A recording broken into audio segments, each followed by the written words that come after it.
মোস্তাফিজের slower কাটার, তাসকিনের জাদু এবং মিরপুরের গোলকধাঁধায় পাকিস্তান। তাসকিন আহমেদ নিজেও যেন বিশ্বাস করতে পারছিলেন না ঘটনাটা, তাই বলে এভাবে বল ফসকে যাবে।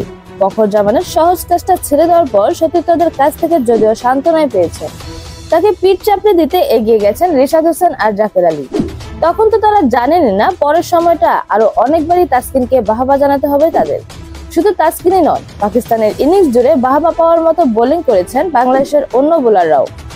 শ্রীলঙ্কায় পাস করে আসা বোলিং এর ছকেই আজ পাকিস্তানের বিপক্ষে বোলিং এর শুরুটা করেছিলেন অধিনায়ক লিটন দাস। দিন কয়েক আগের ম্যাচের নায়ক মেহেদী হাসানকেই নিয়ে এসেছিলেন বোলিং উদ্বোধন করতে। তাসকিন ক্যাচটা ছাড়েন তার প্রথম ওভারের চতুর্থ বলে। তখনও দর্শক গুছিয়ে বসে উঠতে পারেননি। যারা পেরেছিলেন তাদের চোখেও ছিল অবিশ্বাস্য আর দুশ্চিন্তা। না জানি কি দিয়ে মূল্য চোকাতে হয় শুরুতে এমন সুযোগ হাতছাড়া করার। রান আউট হওয়ার আগে ফখর 34 বলে 44 রানের ইনিংসে তাসকিনের দায় কিছুটা বাড়িয়েছেন বটে, কিন্তু তাসকিনও তো কম যাননি। 3 উইকেট নিয়ে পাকিস্তানকে 110 রানে আটকে দেওয়ার কৃতিত্বে তিনি যদি ভাগ চান, সিংহভাগ তাকে না দিয়ে উপায় কি? ক্যাচ ছাড়ার দায় শোধ করতে খুব বেশি সময় নেননি। মেহেদীর বলে ক্যাচ ছাড়ার 7 বল পর তারই ওভারে সায়েম আইয়ুব মোস্তাফিজের হাতে ক্যাচ তুলে দেওয়ায় বাংলাদেশের প্রথম উইকেট পায়। সেই যে শুরু, বাংলাদেশের বোলারদের আর পেছন ফিরে তাকাতে হয়নি। শেষ ওভারে আব্বাস আফ্রিদির ক্যাচ উইকেটের পেছনে লিটনের হাতে পৌঁছে দিয়ে পাকিস্তানের ইনিংসে ইতিউ টেনেছেন তাসকিন। প্রথম ওভারে অভাগা মেহেদী নিজের পরের ওভারে এসে উইকেট পেয়েছেন, বিদায় করেছেন মোহাম্মদ হারিসকে। কিন্তু দিনটা তার সব মিলিয়ে ভালো যায়নি। বাংলাদেশের বোলারদের মধ্যে বেশি রান দিয়েছেন মেহেদী, 4 ওভারে দিয়েছেন 37 রান। তবে তা বাংলাদেশের জন্য আর শেষ পর্যন্ত বড় হয়ে ওঠেনি বাকিদের কিপটেমিতে। তাসকিন 3 উইকেট পেয়েছেন 3.3 ওভারে 22 রান দিয়ে।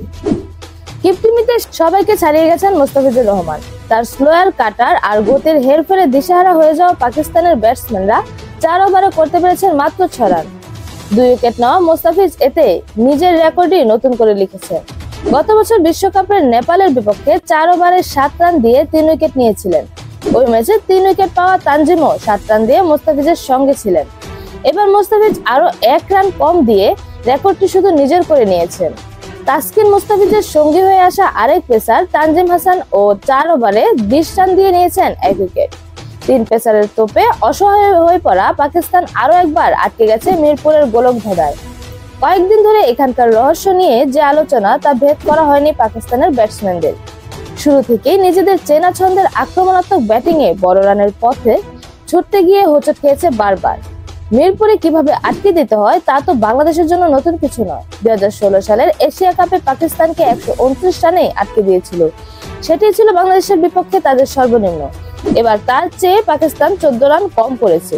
টি-20 ক্রিকেটে শ্রীলঙ্কায় পাওয়া ছন্দ মেনে বাংলাদেশ কালও হেঁটেছে ঠিক পথে। বোলাররা তাদের কাজটা ঠিকঠাকই করেছে।